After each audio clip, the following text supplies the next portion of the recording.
Hi guys, welcome back to my channel. Welcome to today's video. The first thing I'm gonna say is hello Holly bun. Have we seen her in a while?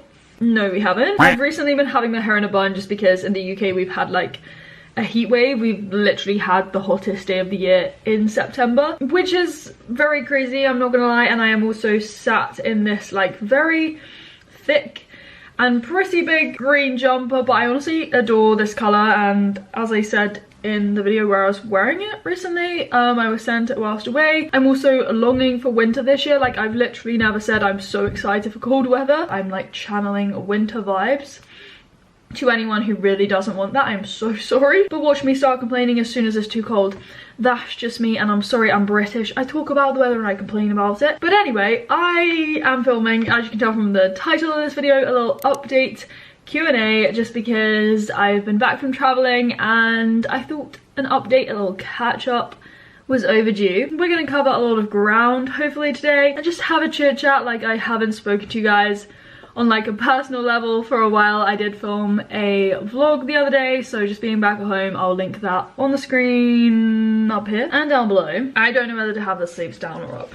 Down or up? Up? Down? Injury update is the first question. For the majority of this year, I have not been running because of injuries, which is so frustrating. It is getting better, so that is good news. But the bad news is that I still have an injury. I mentioned in my vlog that I referred to that it's not really my knee. It is like my knee, but it's basically the bony bit just below my knee. But injuries, they do always teach me to be stoic and to just push through, to enjoy cross training. So I have really been getting into cycling recently in London, which I've really been enjoying. It's obviously never going to be the same as running for me personally, because I love that the most, and this injury does put me in a very sticky situation for Berlin Marathon, which I know we'll come on to.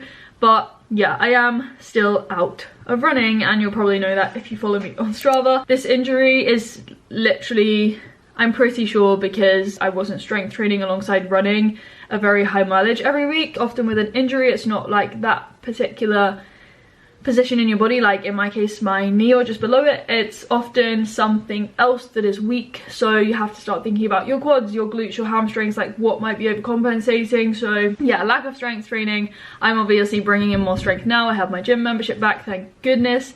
So yeah, what running watch do you use? I have it on right now. This is the Coros watch. I've actually, oh my god, I'm so excited, you guys. I found out today, and it made my day, that I'm actually getting sent the Coros Pace 3, which is the newest one. It literally came out so recently. So yeah, this is the Coros Pace 2, but they have a new one. That's not a sponsored mention at all, but the Coros Pace 2, very good watch, I would recommend. Along those lines, how long have you guys been together? So Angelo and I have been together now for just over 9 months, which is honestly crazy that time has gone so fast. And like, we realized the other day that a third of our relationship has been spent in Asia. This question is quite interesting, but like, did you and Angelo talk about marriage, and when do you think is a good time to talk about it? So we have spoken about it like a couple of times, not many times, because it's not like our #1 priority. And we both kind of feel the same way about it, but we did approach some of these like big conversations, these big topics. It was very random how it was just brought up. When did we talk about it? It was before Asia, so it would have been like, oh, 2 months, 2 or 3 months into our relationship. So I don't know if that's early or not. As you guys know, this is my first ever relationship. I'm not like going off anything. We spoke about it very informally. There are things that, you know, I don't personally like about it, but then on the other hand, there are some like good things about it. And we just spoke about all of these, and as I said, we came to the same conclusion that, you know, marriage is not a priority for us. If one day it happens, it happens. If it doesn't, because we don't ever want to, that's fine. But yeah, when do you think is a good time to talk about it? Like, I don't know, anytime, I guess, when it feels right. But it's never gonna be like on one of your first dates, I wouldn't think, unless it is like a priority for someone. But personally, it's not for me, and it's neither for Angelo. So we're gonna move into Asia traveling territory. So somebody asked, which family member did you miss the most whilst away? That's such a hard question, because like, first of all, I love all of my family so much. I would firstly say Milka, which is kind of not a surprise, but like, if I had to pick an actual human, not a cat, I would probably have to say mum, and this has always been the case. As I said, it's not to say that like I love mum the most, but whenever I've experienced homesickness in the past, which I have done and I have spoken about on my channel, like going to uni in Australia and stuff, when I felt homesick, I felt homesick because I've missed mum the most. I don't know, I feel like mum just has always grounded me. You know, mum and I can sometimes like clash because we're so similar, but at the same time, I just feel like this really kind of strong mother-daughter bond, and I feel like I have to say mum for that reason. But I would say that homesickness for me has also been just like missing home, like physically, the house that I live in, and also my area sort of thing. Now, the big question about Asia is, why didn't you enjoy Asia? And, you know, was there a specific reason you cut your Southeast Asia trip short? Now, with the first question, we didn't not enjoy it. We had a really fun time. I think we enjoyed Thailand the most, but you know, there were just certain things, small things about the trip that we were kind of finding difficult, not between us, but like just living in a place so different to your own. Can you hear that drilling? Is someone drilling? Why is someone drilling? Come on, Dad, stop drilling. I've literally lost my train of thought. That's so annoying. As I said in the coming home video, like, Southeast Asia is a very different place to the UK and Europe, which is where I've grown up. So it's a culture shock, and obviously we went out there to slow travel, not to like be tourists and do tours and different activities every single day. We were trying to live there, so we were slow traveling, you know, working remotely. I don't think... Are you actually having a laugh? I don't think, well, you definitely don't need to spend a month in Cambodia unless you do want to live there. But like, go for a week, 10 days if you're being a tourist and you're backpacking, that's all you need. I personally liked Cambodia. I didn't like it as much as Thailand. And then we went to Vietnam for like a week before we came home. We did one day just sit down, and it was, you know, maybe at the back of both of our minds, and we were like, you know, what if we did go home early? Like, do we want to spend the next month here when, you know, we could be at home and we could spend some of our time during summer in the UK? And once we kind of got that idea in our head, we could like shift it out, and we just, from that point onwards, tunnel visioned into finding flights to come home. It's obviously hard to explain, and if you're not in our shoes, then it's kind of also difficult to maybe understand. But like, I know deep down that that was the right decision for us. Honestly, that does not take anything away from our trip. We had the best time. We learned so much about ourselves, and obviously living together was amazing. And then related to this idea, do you see yourself doing any long traveling trips again, like Australia, somebody has said? Obviously, I would love to maybe try it again, maybe try somewhere in Europe or like America, Canada, Australia. For such a long time, I have had my eyes set on Southeast Asia, you know, living there because I love Thailand so much. But traveling to a place and seeing it as a tourist versus living somewhere, they're two completely different things, and that is what I realized in, you know, Thailand and Southeast Asia this year. But you know, maybe Southeast Asia for us is a place that we'd prefer to go to as backpackers sort of thing. I did, I guess, feel homesick. I mean, I didn't mention that without me realizing towards the end. Some of my kind of like signs of homesickness, for example, like OCD, it was kind of playing out, and to me that was a sign that I was a bit homesick and maybe stressed, and not like entirely calm. That's not the right word, but you know what I mean, like comfortable living out there. This is a big question. Any plans for buying a house? No plans right now. Interesting question, this one. Have you noticed any adverse effects since starting birth control? So if you guys have watched my 2 contraception videos, you'll know I have the Gynafix, so it's a copper coil, and I will link those videos on the screen as well.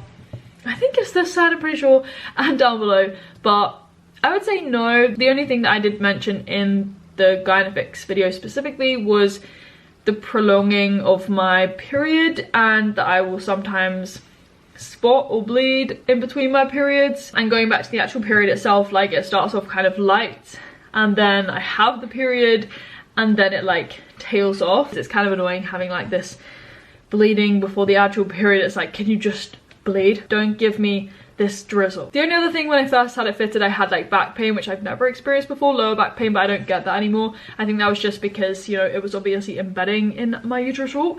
Okay, we're running out of storage. 1 second. The battery is also about to die. But do you plan to move in with your boyfriend, and when are you and Angela planning on moving in together? I feel like this was the most common question. The answer is not like right now. Right now, we're just very open-minded. Angelo lives in like London basically, and then I live just outside of London, southeast basically of the UK or England. I feel like what Angelo and I have done has been really like insightful because we've lived together, not permanently but like temporarily whilst traveling. Living with someone for the first time, you'll maybe realize stuff about them. You kind of like become more accustomed to their habits, what they do, how they actually live, and yeah, we worked so well together, and we love living with each other. So this question is back to do with my injury and like Berlin Marathon, which is literally next week. Will Angelo run the marathon alone now that you're injured? So the big question is, you know, am I still doing Berlin? And at this point, I think I've made the decision that I'm not going to be running it because, you know, if we throw back to my first ever time running London in 2021, I ran it with my Achilles injury, and I did say after that I would never run a marathon again being injured. If I do run this marathon, it will put me out of running, you know, for even longer, which I don't want.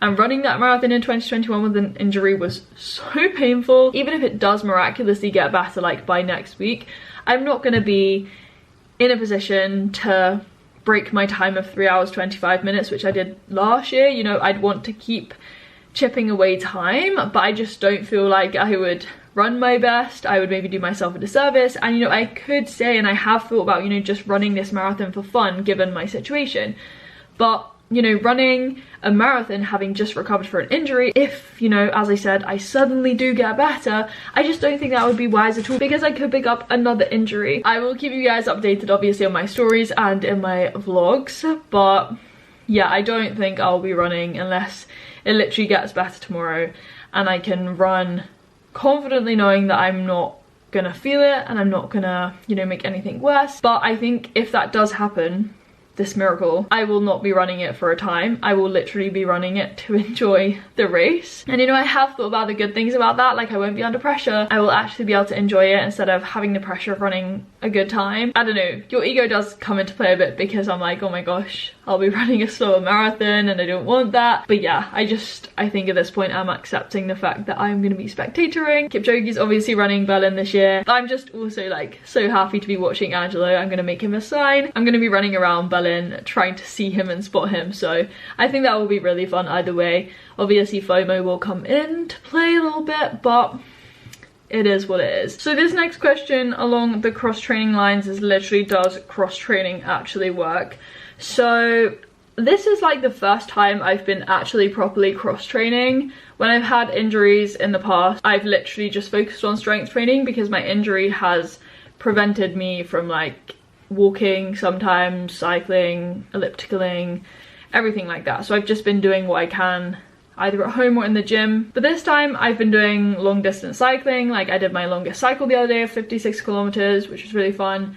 I did that in London, and then I've been doing like big elliptical sessions in the gym. So I have been, you know, trying to keep up my cardiovascular fitness because I thought that, you know, I might be running Berlin still, so I just wanted to keep things ticking over. But then, as I said, I've also been getting back into strength. I've heard that swimming doesn't really translate to running, you know, in terms of like the muscles that you use, but it obviously does help with like cardiovascular fitness and endurance. I think ellipticaling, so being on the cross trainer, is most akin to running in terms of like the actual movement that you're doing, whereas cycling again will just like help with your cardiovascular endurance. But yeah, I don't actually know. I mean, we could have put that to test had my injury gone away and I could be running Berlin, but I just still don't think my fitness would have been there to have broken like 3 hours 25, which is what I got last year. Somebody asked a really funny question. So they said, how do you sit in a saddle for 3 hours? As in comfort wise, I feel bruised. My cycles recently have been like close to 3 hours, sometimes over 3 hours. So I haven't still said to Emily, so you guys know first, and I am planning on telling her at some point.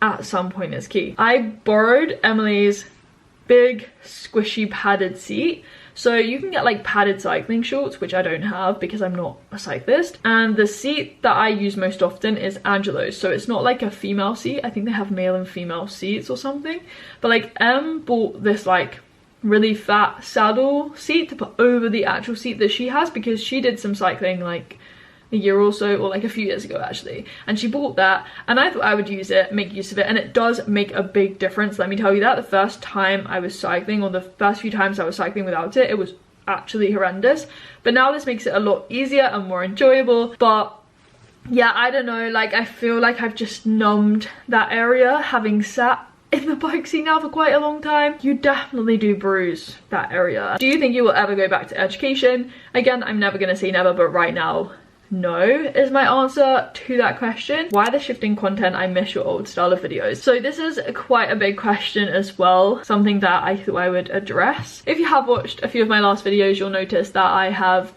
been like changing up the format slightly and introducing some biology, some science. Now I will still be vlogging, as I said in my most recent vlog. I do still want to bring you guys along my life, but I also wanted to start introducing videos where I could actually utilize, you know, what I know from my degrees and just talk about these topics that I am really interested in and bring them to you guys in a way that's fun and interesting and educational in a way. Obviously, I'm still learning and I'm learning how best to present these ideas. I just wanted to get creative in a slightly different way so that I can learn, you guys can learn. I just literally wanted to try something new. So as I said, I'm not completely neglecting like my old style videos. I just want to try something new alongside. The biggest shout out to those of you guys who are, you know, engaging with the videos and the feedback. Obviously, as I said, the most important thing is that I'm still learning how best to present these ideas and how I want to create the videos, and you never know until you try these things. The last question I thought was quite wholesome. So how does it feel to be in a relationship for the first time? There are so many things I could say to this, but I feel like the one big thing that I would say is that before I was in this relationship, you know, for the first ever time, I'd heard of like, you know, the honeymoon phase or whatever, and like it's just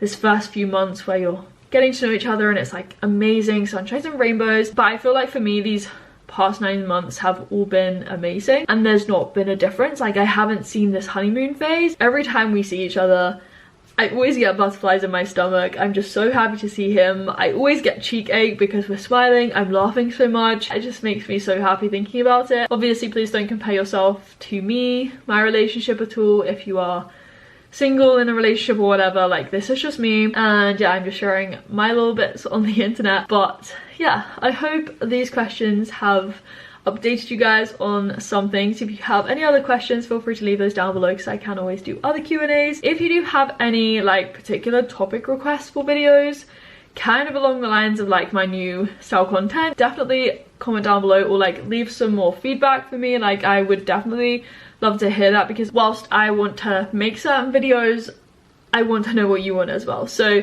it's a two-way thing and I'm learning. So yeah, I hope you guys are well, whatever you are doing, wherever you are in the world. Subscribe if you are new and you want to stick around, hit the bell so you know when I upload, and as always, I'll speak to you very soon in another video. Bye guys. It's quite hot. Shouldn't be in a jumper in this weather. Please camera, wake up. But yeah, the Holly bun, I know that's kind of a shock. I've literally been living in vest top shorts, my travel trousers for like 3 months, and I just don't want to wear any of that. I want to wear tracksuit bottoms, trousers, jumpers. I just want winter so badly. Okay. Oh my god, Dad, stop drilling. Put it down and don't do any more. Yep, that's good. Okay, hello.